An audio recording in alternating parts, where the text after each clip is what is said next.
Hier, en fin d'après-midi, des coups de feu ont retenti à Loisy-sur-Marne, dans un terrain forestier en direction de Maisons-en-Champagne. À la suite de la disparition dans l'Yonne d'une fillette de 9 ans, enlevée vraisemblablement par ses parents en février dernier, ils sont venus se réfugier dans une caravane installée dans ce terrain, un lieu sans eau courante et où les conditions d'hygiène étaient déplorables.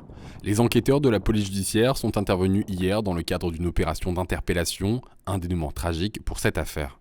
Ce soir, un homme est en garde à vue et nous sommes en train de faire toute la lumière et les auditions sur ce qui s'est précisément passé, puisque les deux, la fillette et la femme, les deux corps de la fillette et de la femme ont été retrouvés mortellement blessés par arme à feu.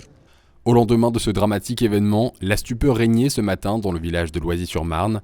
Cette affaire est sur les lèvres de chaque habitant et c'est bien la première fois que ce genre de drame se produit dans ce secteur.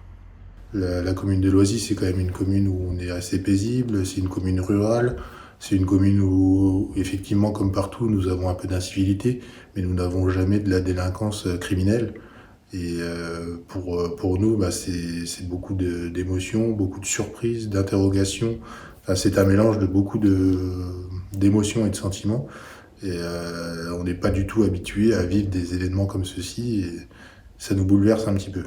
Même ressenti pour Sylvie, la boulangère du village, qui a pu échanger avec ses clients dans la matinée, encore choquée que cela se soit passé non loin de sa commune. Quand vous entendez qu'il y a une fusillade dans le pays, vous vous demandez tout de suite ce qu'il y a, quoi. Voilà. C'est un gros drame. Pour moi, c'est triste, oui. Pour avoir des enfants comme ça, c'est triste. Alors, est-ce un féminicide ou un infanticide ? Il est encore trop tôt pour le dire. De nombreuses zones d'ombre sont encore à éclaircir sur les circonstances de ce drame.